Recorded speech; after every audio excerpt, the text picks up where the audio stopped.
Students, आज हम 10th mathematics की एक्सरसाइज 3.5 का फर्स्ट सम सॉल्व करेंगे।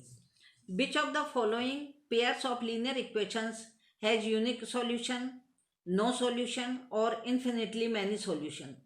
इन case there is unique solution, find it by using cross multiplication method. Medium के बच्चों के लिए निम्न रेखीय समीकरणों के युग्मों में से किसका एक अद्वितीय हल है? जो यूनिक सॉल्यूशन है उसे कहते हैं अद्वितीय हल है। किसका कोई हल नहीं है इसे बोलते हैं नो सॉल्यूशन, या किसके अनेक हल हैं इसे बोलते हैं इन्फिनिटली मैनी सॉल्यूशन। यदि अद्वितीय हल है यानी कि एक यूनिक सॉल्यूशन है तो उस स्थिति में हमें इसे वज्र गुणन विधि से फाइंड करना है। अब इसका फर्स्ट क्वेश्चन क्या है? x minus 3y minus 3 equal to 0 और सेकेंड इक्वेशन है 3x minus 9y minus 2 is equal to 0। इसे हमने आपको जब पहले करवाई थी 3 चैप्टर में पहले बताया था कि इसकी हम तुलना करते हैं किससे? एक व्यापक समीकरण यानी कि एक जनरल इक्वेशन है उससे हम इसकी तुलना करते हैं। जो फर्स्ट इक्वेशन है सेकंड इक्वेशन है वो ही है, लेकिन इसमें क्या है हमें नंबर बदल देना है। a1 है, ये a2 है, b1 b2 और c1 c2। यानी फर्स्ट इक्वेशन में क्या लिखा है हमने? पूरे a के डिजिट लिख दिए हैं, सेकंड में 2 2 के। अब जब हम इनका कंपेयर करेंगे तो x का कोफिशिएंट a1 है, इसमें इस x का कोफिशिएंट क्या है? b1। इस तरह से अब हम इसको सॉल्व करेंगे तो हम सबसे पहले क्या करेंगे? a1 a2 कितना है? यहाँ इसका कोफिशिएंट यानी गुणांक कुछ नहीं है तो हम 1 लिख लेते हैं। और b1 कितना है? 3।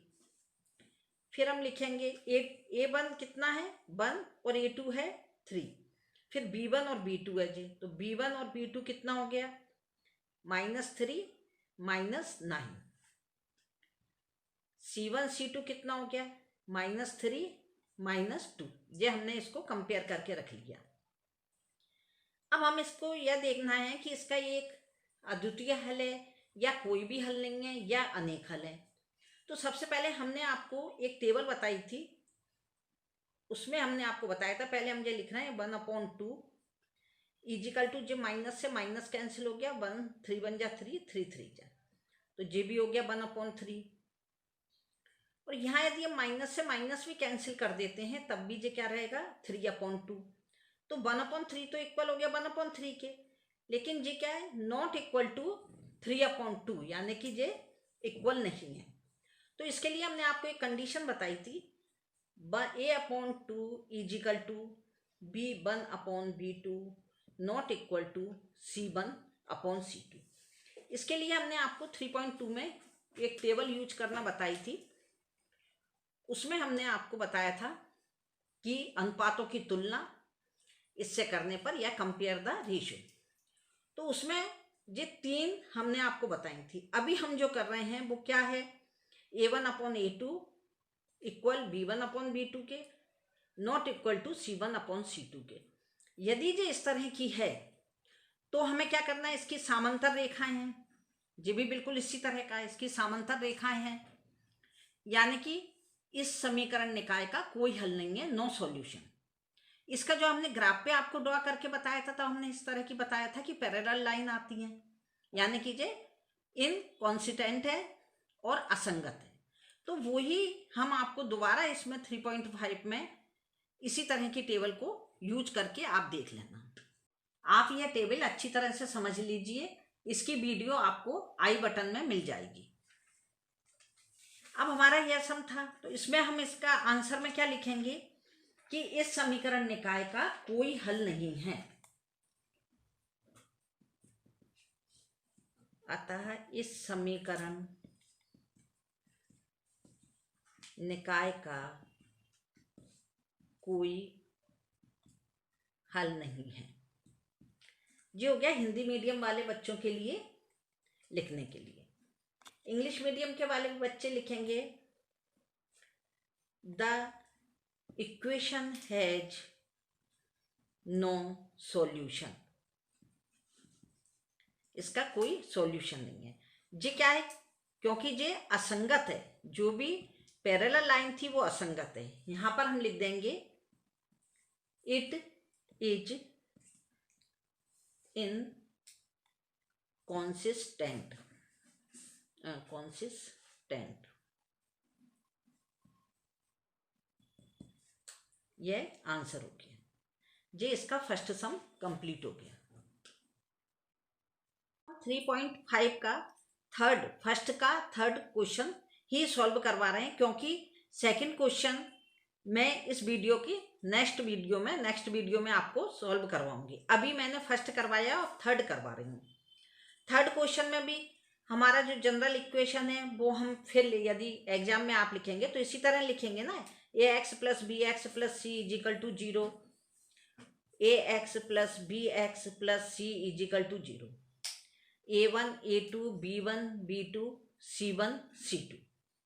अब जब हम इसको सॉल्व कर रहे हैं तो वो ही हम पहले क्या करेंगे, इसको व्यवस्थित रूप में लिख लेंगे, क्योंकि जब भी इस तरह के सवाल आएंगे कि क्या इसका एक अद्वितीय हल है या कोई हल नहीं है या अनेक हल है, यानी यूनिक सॉल्यूशन है, नो सॉल्यूशन है या इन्फिनिटली मैनी सॉल्यूशन है, तब हमें इसको जो RHS में है C, उसको हमें बिल्कुल इसी क्रम में लिखना है। इसलिए हम इसको व्यवस्थित यानी अरेंज कैसे करेंगे, जो कांस्टेंट टर्म है, जो हमारी अचर राशि है, उसको हम लेफ्ट हैंड में ले आएंगे।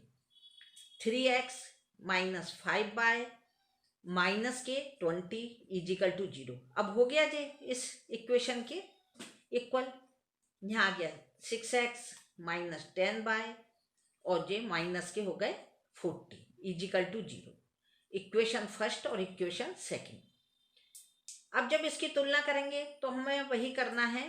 ये हो गया a1 upon a2 3 upon 6, b1 upon b2 equal to हो गया minus 5 upon minus 10, c1 upon c2 क्या हो गया माइनस 20 अपॉन माइनस 40।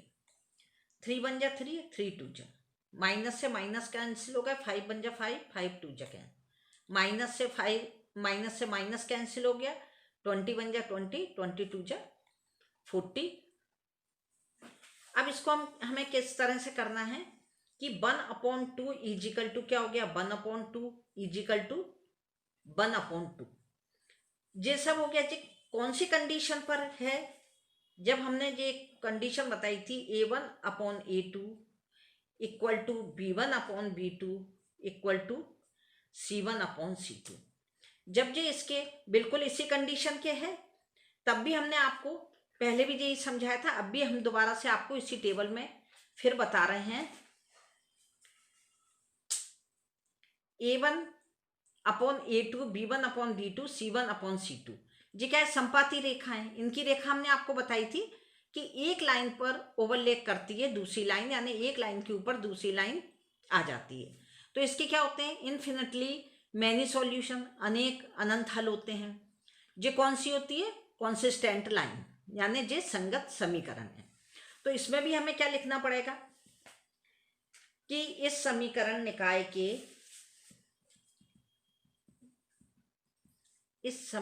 निकाय के अपरिमित रूप से अनेक हल हैं। यह संपाती रेखा प्रदर्शित करता है ग्राफ में। इसका मतलब क्या है कि इसके अनेक हल हो सकते हैं, इसलिए यह संगत है। यह समीकरण क्या है, समीकरण युग्म संगत है। जब हम इंग्लिश में इसका आंसर लिखेंगे तो क्या लिखेंगे, the equation has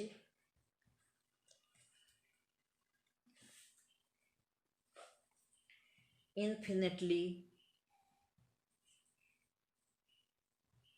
many solution। ये क्या है संगत है, तो इसको हम क्या लिखेंगे, इट इज कॉन्सिस्टेंट, यानी ये संगत। थैंक यू जी, हमारा पूरा सम कंप्लीट हो गया थर्ड।